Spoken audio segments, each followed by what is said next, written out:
আজ জঙ্গলে সবার সাথে এমন কিছু করব যাতে সবাই অবাক হয়ে যায়। বানর, তুই শুধু মজা করার জন্য সবার সাথে মিথ্যা বলেছিস, সবার মধ্যে বন্ধুত্বের ফাটল ধরিয়েছিস। হ্যাঁ গো হ্যাঁ, এটা জাদুরি কলা। তাহলে আর বলছি কি, এই কলা যে খাবে সে রাতারাতি সুপার পাওয়ার পাবে।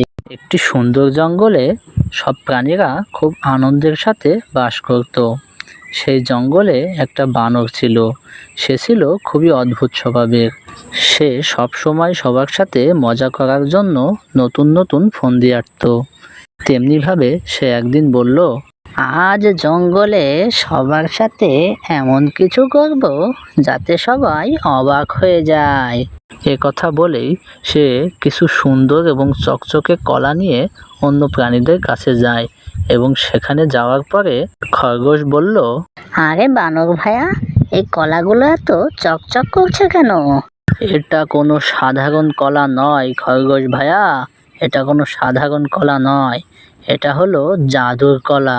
কি, এটা জাদুর কলা? হ্যাঁ গো হ্যাঁ, এটা জাদুরি কলা। তাহলে আর বলছি কি, এই কলা যে খাবে সে রাতারাতি সুপার পাওয়ার পাবে। আরে তাই নাকি? তাহলে কলাগুলো আমাকে দাও, আমি সব খাবো, খেয়ে অনেক বেশি সুপার পাওয়ার পাবো, তারপর খুব দ্রুত দৌড়াবো। আমাকে দাও।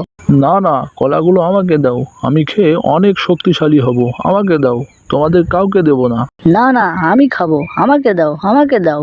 সবার এমন কৌতূহল দেখে বানর তো খুবই হাসি পায়। সে মনে মনে বলে, সবাই দেখি আমার কথা বিশ্বাস করে নিয়েছে, কি মজা, সবার সাথে খুব ভালোই মজা করা যাবে। তারপরেই সেখানে মহারাজ সিংহ চলে আসে। তখন সে এসে বলে, আরে এখানে এত হইচই কিসের? কি হয়েছে এখানে? মহারাজ মহারাজ, এখানে জাদুর কলা পাওয়া গেছে। কি, জাদুর কলা? কে বলেছে? মহারাজ, এই যে বানর ভাইয়া তো বললো এটা জাদুর কলা। না না, মানে মহারাজ, আমি শুনেছি। আচ্ছা ঠিক আছে, তাহলে সবাই একটা করে খেয়ে নাও। কাল সকালেই দেখা যাবে কে কোন সুপার পাওয়ার পেয়েছো, তাহলে বোঝা যাবে কথা সত্য নাকি মিথ্যা। তারপর সবাই একটা করে কলা খেয়ে চলে যায়। পরদিন সকালবেলা খরগোশ বলল, আরে আমার তো কোনো সুপার পাওয়ার আসেনি, আমি তো আগের মতোই আছি, উঁচুতে লাফাতে পারছি না। হায় হায়, আমারও তো কোনো সুপার পাওয়ার আসেনি, আমি তো আগের মতোই আছি। আমিও তো দ্রুত দৌড়াতে পারছি না, আমি তো সেই আগের মতোই আছি। তাহলে কলাটা কি মিথ্যা? যাই বানর ভাইয়ের কাছে গিয়ে বিষয়টা দেখা যাক।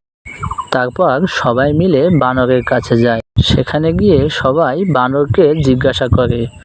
তখন বানর বলল, আসলে এটা কোনো জাদুর কলা ছিল না, আমি সবার সাথে মজা করার জন্যই ও কথা বলেছি, আমি মিথ্যা বলেছি, সবাই আমাকে মাফ করে দাও। কি, তাহলে তুই মিথ্যা বলেছিস? হ্যাঁ মহারাজ, আমি শুধু একটু মজা করতে চেয়েছিলাম, কিন্তু এমনটা হবে বুঝতে পারিনি। কিন্তু আমরা সবাই সত্যি ভেবেছিলাম। আমরা অকারণে ঝগড়া করেছি। বানর, তুই শুধু মজা করার জন্য সবার সাথে মিথ্যা বলেছিস, সবার মধ্যে বন্ধুত্বের ফাটল ধরিয়েছিস। আমি দুঃখিত বন্ধুরা, আর কখনো মিথ্যা গুজব ছড়াবো না। মজা করা ভালো, কিন্তু এমন মজা নয় যাতে অন্যরা বিভ্রান্ত হয়। ঠিক বলেছেন মহারাজ। হ্যাঁ হ্যাঁ, ঠিক বলেছেন মহারাজ। সেদিনের পর থেকে বানর বুঝতে পারলো মিথ্যা গুজব মানুষকে অনেক বিভ্রান্ত করে। তাই সে সবসময় সত্য বলার চেষ্টা করত, আর কখনো এমন মিথ্যা বলে অন্যকে বিভ্রান্ত করেনি। ছোট্ট বন্ধুরা, তাহলে তোমরা বুঝতে পারলে গুজব ছড়ানো কখনোই ঠিক নয়। সত্য কথা বিশ্বাস ও বন্ধুত্বকে শক্তিশালী করে। তাহলে তোমরা কখনো মিথ্যা বলবে না। তোমাদের যদি এই গল্পটা ভালো লেগে থাকে তাহলে অবশ্যই একটা লাইক দিবে।